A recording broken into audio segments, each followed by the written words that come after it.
Vector का हम लोग क्लोनिंग करेंगे उसके कुछ फीचर्स होते हैं। क्या क्या फीचर्स होता है? तो देखिए, सबसे पहला फीचर्स, कोई भी डीएनए रेप्लिकेशन डीएनए के एक खास जगह से स्टार्ट करता है जिसको हम लोग ओरिजिन ऑफ रेप्लिकेशन कहते हैं, ORI। तो हम लोग अपना जीन ऑफ इंटरेस्ट या फिर डिजायर जीन वेक्टर के ORI में ही लिंक करेंगे। ORI, origin of replication. Origin of replication में हम लोग अपने टारगेट जीन को, टारगेट डीएनए को यदि लिंक करते हैं तो हमारा जीन वेक्टर के साथ रेप्लिकेट कर सकता है। ओके, तो we can make our gene of interest to replicate by linking it with origin of replication, first point. और सेकंड पॉइंट क्या है कि origin of replication ORI also control the copy number। Okay, तो मतलब जिस vector का origin of replication high copy number को support करेगा, हाई कॉपी नंबर को सपोर्ट करेगा, वो वेक्टर ज्यादा अपना कॉपी नंबर बना सकता है। तो इसलिए हम लोग हमेशा ऐसे वेक्टर को चूज करेंगे whose ORI support high copy number, जिसका ORI ज्यादा कॉपी नंबर को सपोर्ट करे, ऐसे वेक्टर को हम लोग क्लोनिंग के लिए चूज करेंगे। तो फर्स्ट थिंग हो गया ORI। सेकंड थिंग देखिए, सेकंड थिंग है सेलेक्टेबल मार्कर। सेलेक्टेबल मार्कर ऐसे क्लोनिंग साइट्स होते हैं which select or eliminate non-transformant from transformant। Selectable marker non transformant को पहचानता है और पहचानने के बाद उसको एलिमिनेट करने में हेल्प करता है।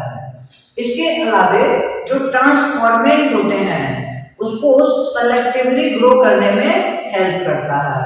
It also permits for the growth of transformant. अब आप कहेंगे कि सर ट्रांसफॉर्मेंट क्या है? Transformant, non transformant, recombinant and non recombinant, इस पॉइंट को हम लोग को देखना है। जैसे हम लोग एक प्लाज्मिड लेते हैं, ये हमारा प्लाज्मिड है, प्लाज्मिड। अब मान लेते हैं ये हमारा जीन ऑफ इंटरेस्ट है। यदि हम लोग जीन ऑफ इंटरेस्ट को प्लाज्मिड में जोड़ना चाह रहे हैं तो प्लाज्मिड में जुड़ भी सकता है और नहीं भी जुड़ सकता है। तो इसका दो कंडीशन बन रहा है। फर्स्ट कंडीशन, मान लेते हैं इस प्लाज्मिड में हमारा जीन ऑफ इंटरेस्ट जुड़ गया, जीन ऑफ इंटरेस्ट को जोड़ देते हैं।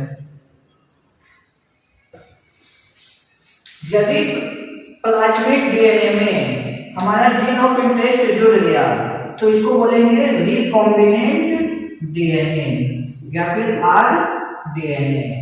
ओके, दूसरा कंडीशन हो सकता है कि जीन ऑफ इंटरेस्ट ऐड ना हो। यदि जीन ऑफ इंटरेस्ट ऐड नहीं होगा, सिर्फ प्लाज्मिड प्लाज्मिड में रह जाएगा, तो इसको बोलेंगे non recombinant, non recombinant. Okay, तो recombinant and non recombinant. Recombinant क्या हुआ? जिसमें हमारा जीन ऑफ इंटरेस्ट ज्वाइन हो गया, दैट इज रिकॉम्बिनेंट। और ऐसा डीएनए जिसमें हमारा जीन ऑफ इंटरेस्ट ज्वाइन नहीं हो सका, उसको कहें नॉन रिकॉम्बिनेंट। तो हम लोगों को रिकॉम्बिनेंट डीएनए को होस्ट सेल में ग्रो करना होता है, तभी हम लोग अपना डिजायर्ड प्रोडक्ट को प्रोड्यूस कर पाएंगे। तो होस्ट सेल के रूप में जनरली हम लोग इकोलाई बैक्टीरिया लेते हैं, तो अब इसको इकोलाई बैक्टीरिया में डालेंगे। तो यहाँ भी तीन कंडीशन आता है, होस्ट सेल में डालने के लिए तीन कंडीशन आता है। कौन कौन सा तीन कंडीशन है? फर्स्ट कंडीशन कि जो हमारा बैक्टीरिया है मान लेते हैं इकोलाई बैक्टीरिया है। इकोलाई बैक्टीरिया ना तो रिकॉम्बिनेंट डीएनए को गेन किया और ना ही नॉन रिकॉम्बिनेंट डीएनए को। मतलब इकोलाई बैक्टीरिया के अंदर ना रिकॉम्बिनेंट डीएनए इंटर किया और ना ही नॉन रिकॉम्बिनेंट डीएनए इंटर किया, कोई भी डीएनए उस पे इंट्रोड्यूस हुआ ही नहीं। दूसरा कंडीशन क्या हो सकता है?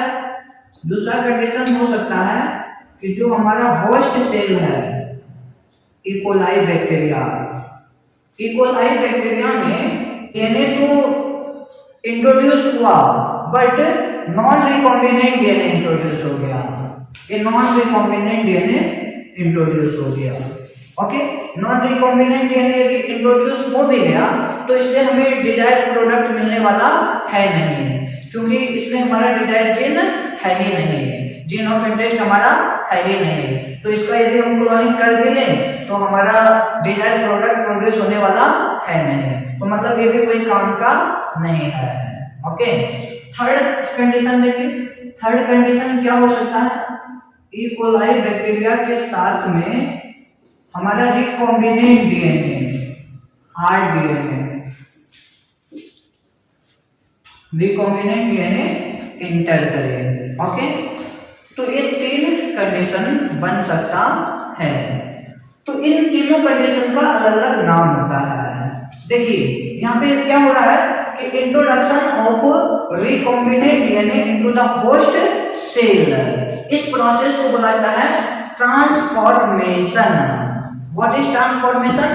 Introduction of recombinant DNA into the host cell. Host cell में रिकॉम्बिनेंट डीएनए का इंट्रोड्यूस होना ट्रांसफॉर्मेशन कहलाता है। और जिस होस्ट सेल में रिकॉम्बिनेंट डीएनए इंट्रोड्यूस हो गया उसको कहेंगे ट्रांसफॉर्मेंट। तो यहाँ पे देखिए दो ट्रांसफॉर्मेंट है, इसमें रिकॉम्बिनेंट डीएनए इंट्रोड्यूस हो गया है तो इसको हम लोग बोलेंगे recombinant transformant, recombinant transformant.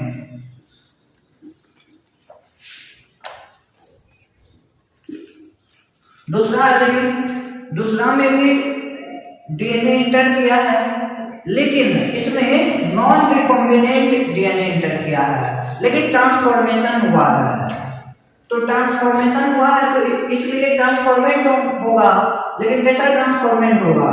Non recombinant transformant, non recombinant transformant.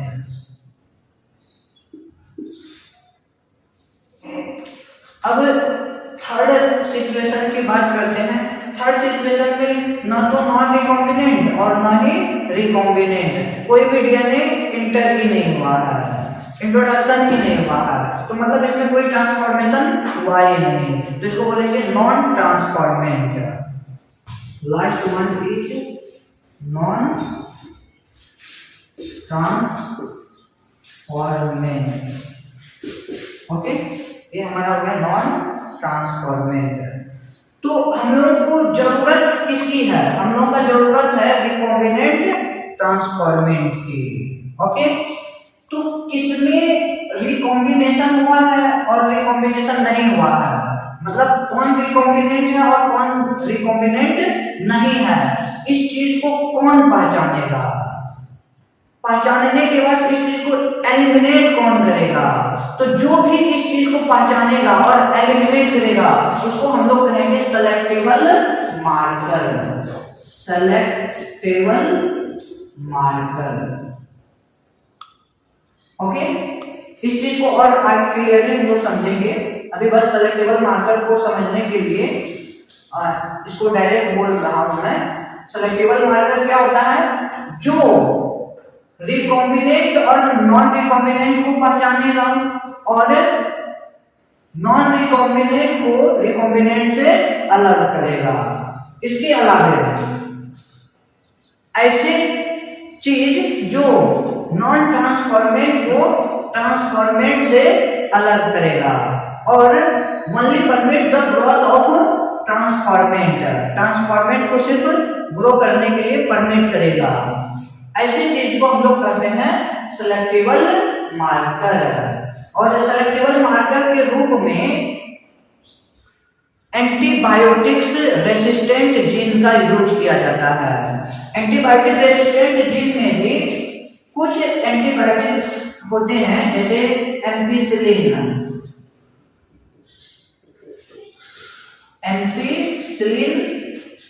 एक एंटीबायोटिक है।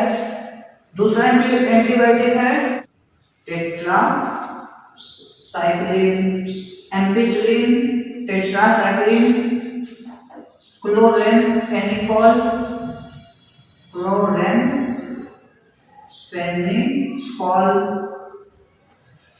कानामाइसिन,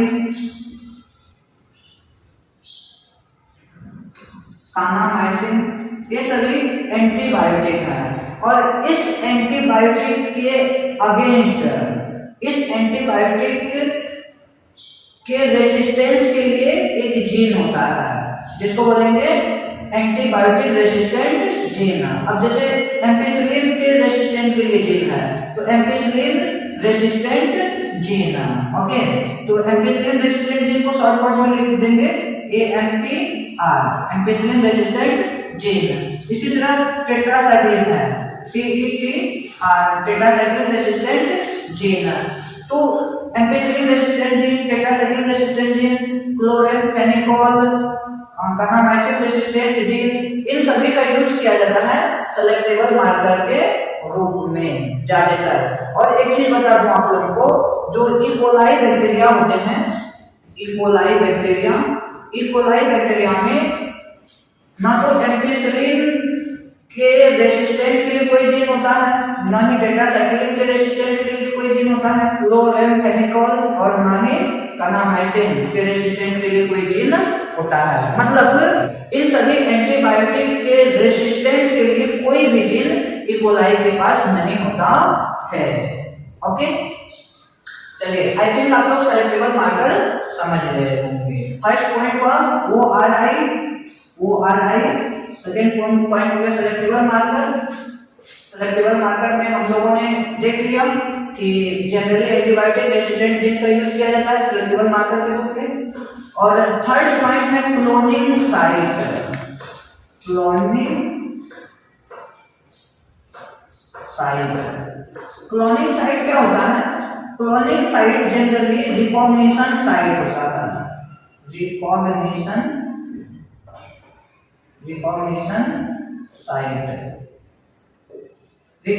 साइट को ही क्लोनिंग साइट बोला जाता है। तो सभी जितने भी वेक्टर होंगे जिसका हम लोग वेक्टर के रूप में यूज करेंगे उसका खास रिकॉग्निशन साइट होता है फॉर पार्टिकुलर रेस्ट्रिक्शन एंजाइम है।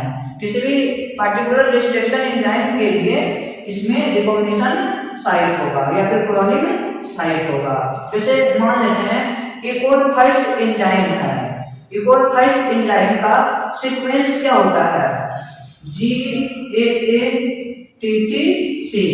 तो इस प्लाज्मिड में कहीं पे GAATTC सीक्वेंस होगा, एक खास सीक्वेंस होगा, तो इसी को बोलेंगे रिकॉग्निशन साइट या फिर इसी को बोलेंगे क्लोनिंग साइट। तो रिस्ट्रिक्शन बिंदु न्यूक्लियस क्या करेगा? इस रिकॉग्निशन सीक्वेंस को पहचानेगा और यहाँ पे G और A के बीच में कट कर देगा।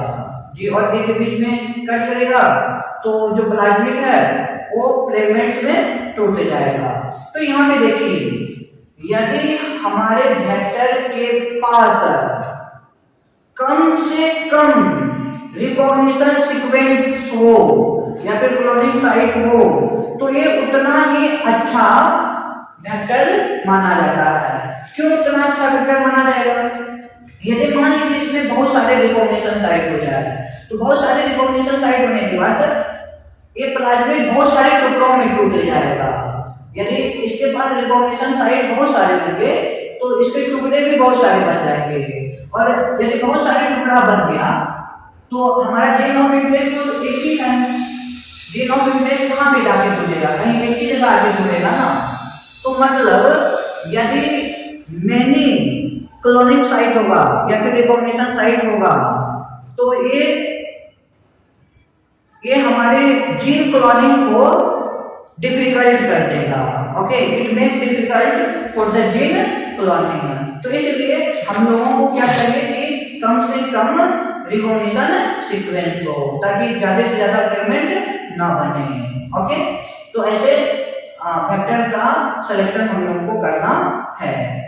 इसमें से एक वेक्टर हम लोग को अभी देखना है PPR322। ओके,